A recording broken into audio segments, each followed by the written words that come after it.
Well, hello, my name is Nicholas. And I'm Alex. And welcome back to Doctor Who, the Twin Review. So we are reviewing the episode of Thin Ice. So what did you like about this episode in comparison to, well, the last two?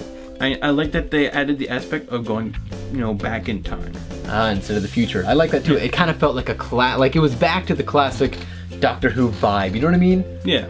Like, it didn't have a lot of necessarily storyline, although it kind of did. We'll get to that later. But it was just like, it was a good classic little episode. And speaking of going back in time, I actually did a little bit of research because the setting was in London 1814. And I had never thought about doing this before with the Doctor Who episode. But historically, they were very accurate with the Frost Fair. That was an actual thing. That was a legitimate thing. And that particular year, 1814, was one of the last years in which the Thames River, is that saying that right? I think the Thames River, yeah, froze enough that they could have such a fair. So this was a very fictional story, of course, unless it wasn't.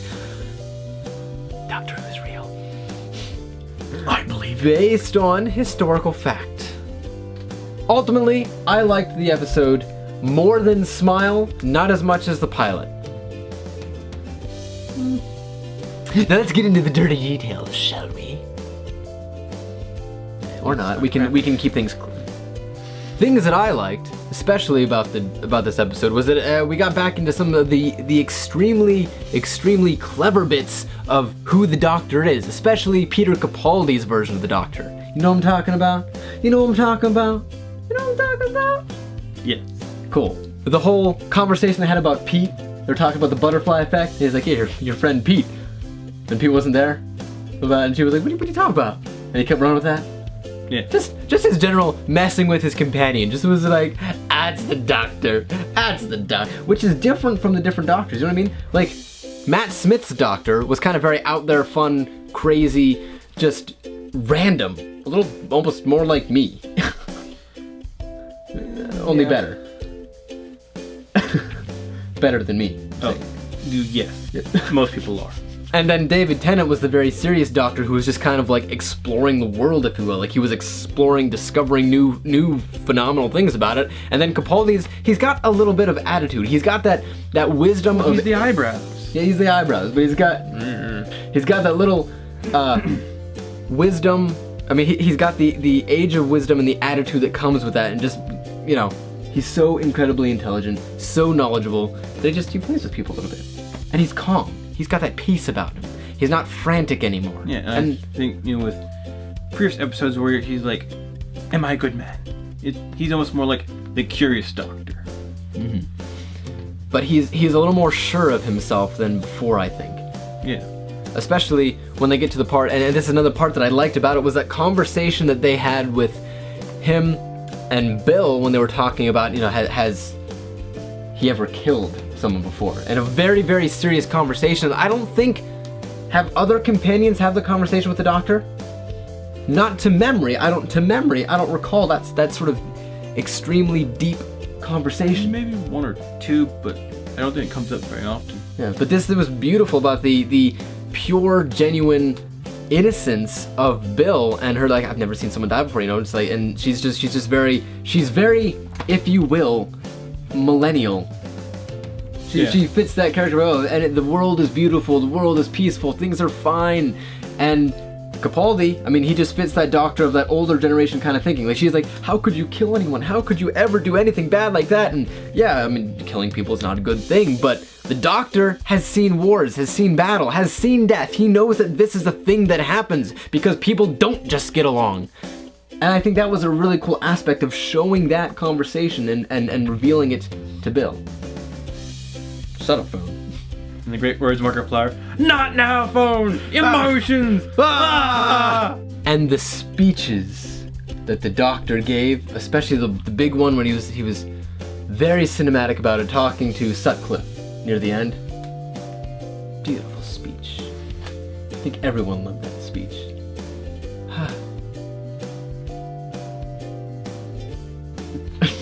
It would move anyone with even an ounce of compassion. The rhythm, the vocabulary was so beautiful.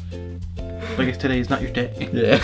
there were a couple, I get nitpicky about this. I do get nitpicky about these things, but there were little things that I didn't see the first time watching the episode, but the second time I noticed that bothered me. Things bothered me. Anything bother you? Not really. Other than you poking your finger in my face. What do you mean by that? Okay. It is the coldest London has been in a long time. Thames, the river Thames is so cold. I mean, it's the entire thing is, well, not the entire thing, but it's frozen over. And despite all of that, despite it being so cold, you don't once in the episode see a single person's breath. Tiny, minute detail, but it's that attention to detail in a production that is beautiful. I mean, even Titanic in a heated swimming pool, they were able to film and create CPU breathing of cold air. They did it in Titanic. Why not Doctor Who? But Titanic is a big production. Doctor Who's a big production. The minor details that are not important to the story are not so needed. It's when the minor details that are like important to the main tale. That's what they put in. It's sloppy craftsmanship. That's what it is. Sloppy. Have you seen the older episodes?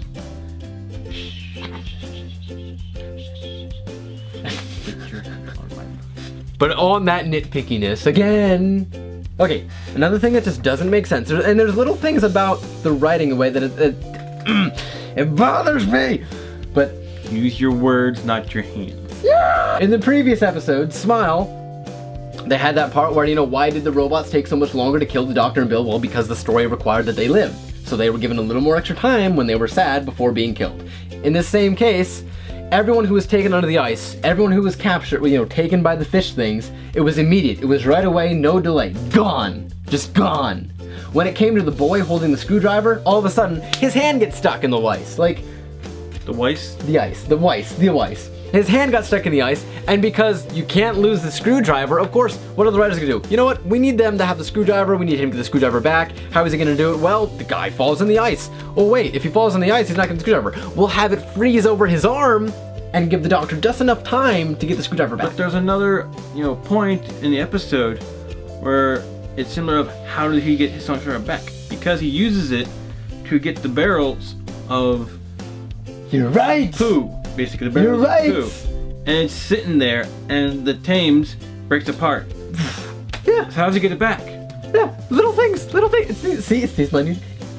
What do they call it? Contingency errors? This is what they call it? Continuity errors? The only way to explain it is because he was already down there. He probably found it and grabbed it and brought it back up. Right, but it's not explained well enough. Right, but because it doesn't need to be explained, because he has it back and just, somehow he gets it back. But this is a review where we look at the nitpicky things, because why? My name is Nick, so it's nitpicky. I'm nitpicking. I amazed you finally picked that up. But again with the ice, if the ice, because I was trying to figure out why the ice would close up real quick when it took someone. Like, I was thinking, are these fish things magical? And I figured, well, the lights, I guess, are causing... They explain that the big fish creature caused the freeze.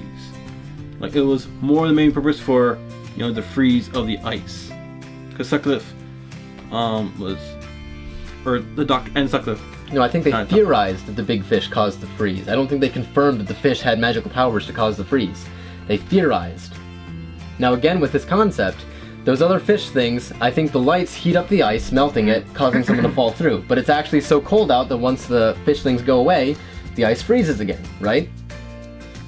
That seems to be the only, unless there's some other super magic thing happening here. But it's Doctor Who, sorry, it's sci-fi. Right, but that seems to be the only logical explanation for how the ice would be to close up real quick again. Unless the fish has magical powers. But if the ice freezes like that, so dramatically fast, how on earth was that hole able to be, cut out for the ice fishing guy? How did he keep it from freezing? Huh? And if the fish has magical powers to make the ice close back up, how on earth then, or why on earth, would the fish allow that big chunk of that hole in the ice to exist for the guy to come and steal his little friends for food? Pies. food pies. Why? Reasons? Reasons. Little things like that, ultimately, you're right, do not matter, but they bother moi. And A lot. But yes. Yeah. Last thing I didn't like about the episode, Sutcliffe's death was so stupid. I'm sorry, but it was stupid. It's like, big crack in the ice, and he's just like, ah! Like, he could have seen that the ice was cracking. Why didn't he run? He didn't even make an attempt. I think it was more of, I know there's a word for it, but it's mainly irony. Him and his family, him and his family keep the fish chained down there, and the fish eats them. Okay, sure. But make it a little more dramatic. Make him like, oh crap! Not talking about the fuel that I use to keep my furnace warm, but oh crap, I'm about to fall on the ice. I better at least make an attempt. Oh no, the ice is breaking too fast. Ah, glug, glug, glug, blub, blub, blub, blub, sadness and despair. Instead of, Well, you also remember that this episode was written by another person. Right. Than most, other things. Mm-hmm. So there are going to be different changes from what we've seen in the past. I will miss Steven. I will miss him. But granted, again, the writers, I can't complain too much because the actual dialogue is phenomenal. Between the speeches, the clever things that the doctor says. I mean, it's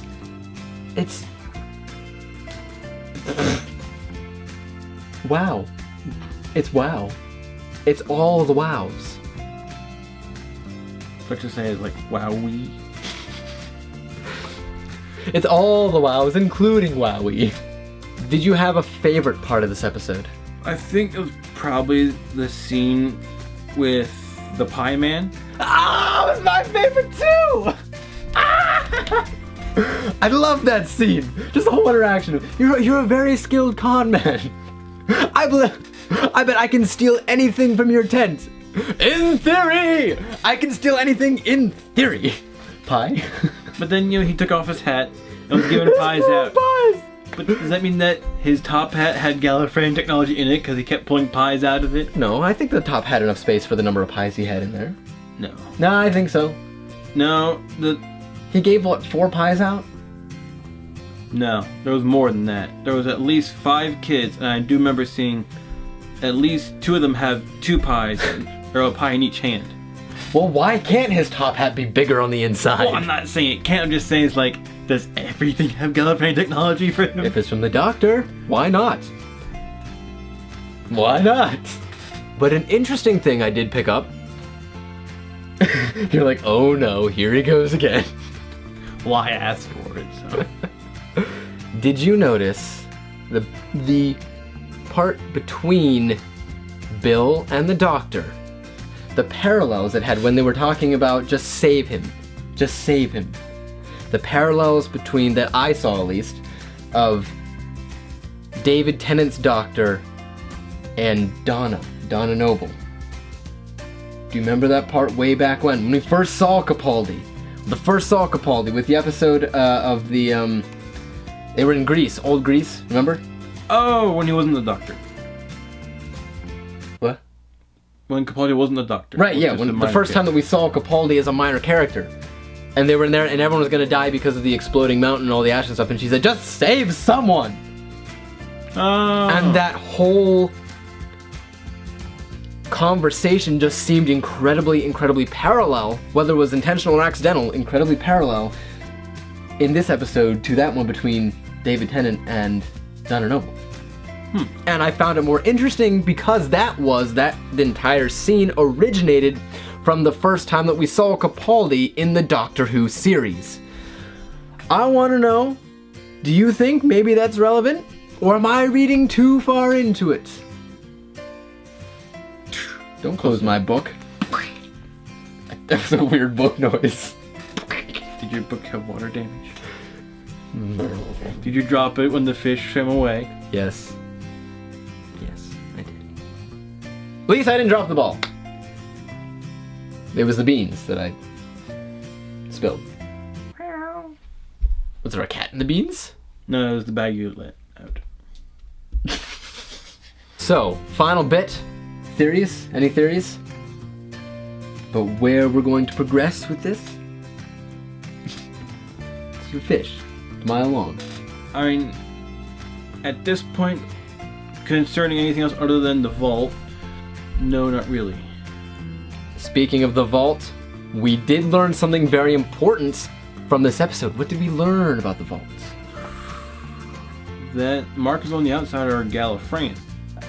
Oh, I didn't pick up on that at all, but... Yes. Okay. So, I mean... Okay. Because one theory that I have with the vault is that it's the mistress behind there. Ooh. The mistress. I mean, that's one theory that I Possible. have. 'Cause, I mean, it would kind of make sense for the fact that, you know, when we last saw the mistress, you know, she just kind of disappeared. True.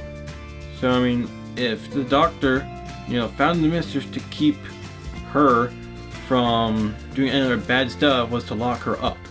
Because Maybe. he can't kill her because the mistress, or the master, is basically his best friend.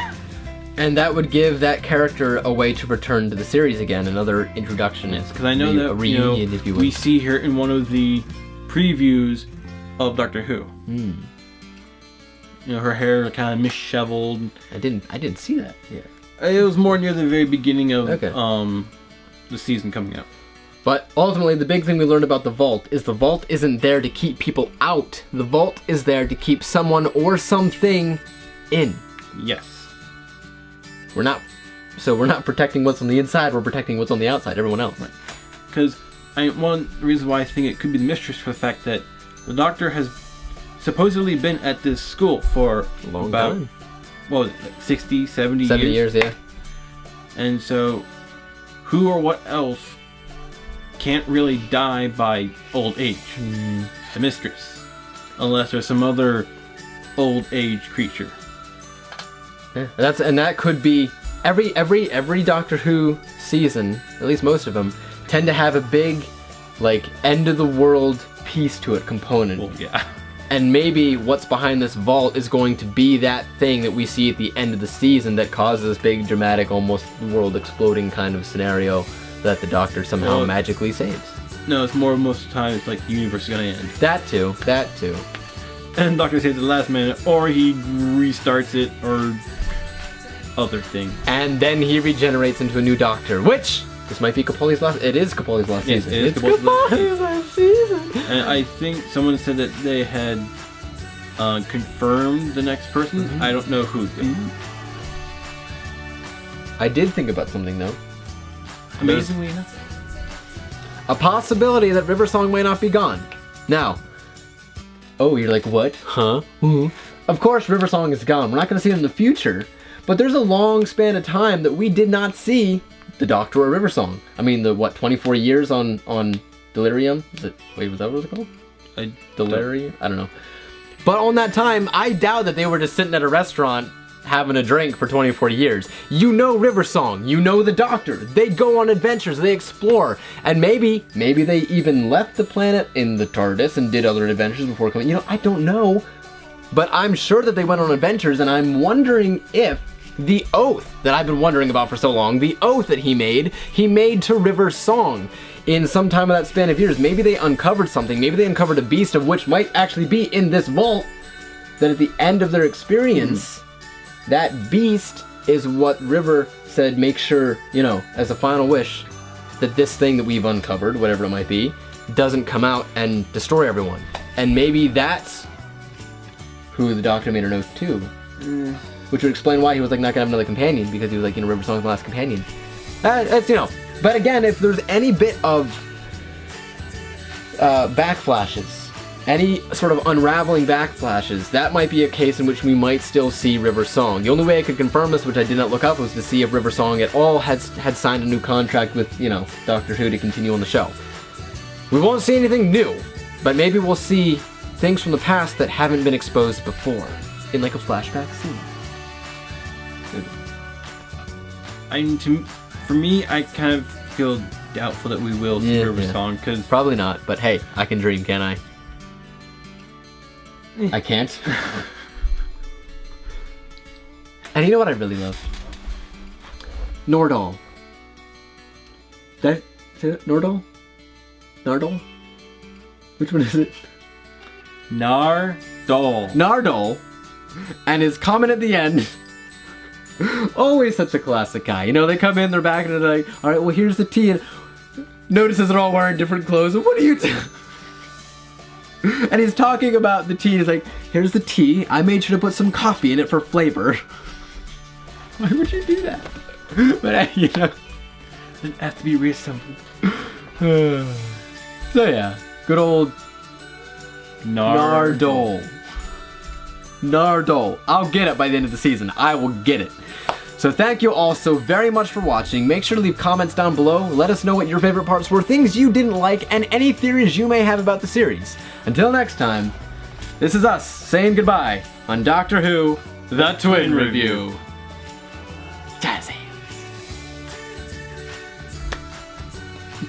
Jazz hand 5. Jazz hand face 5.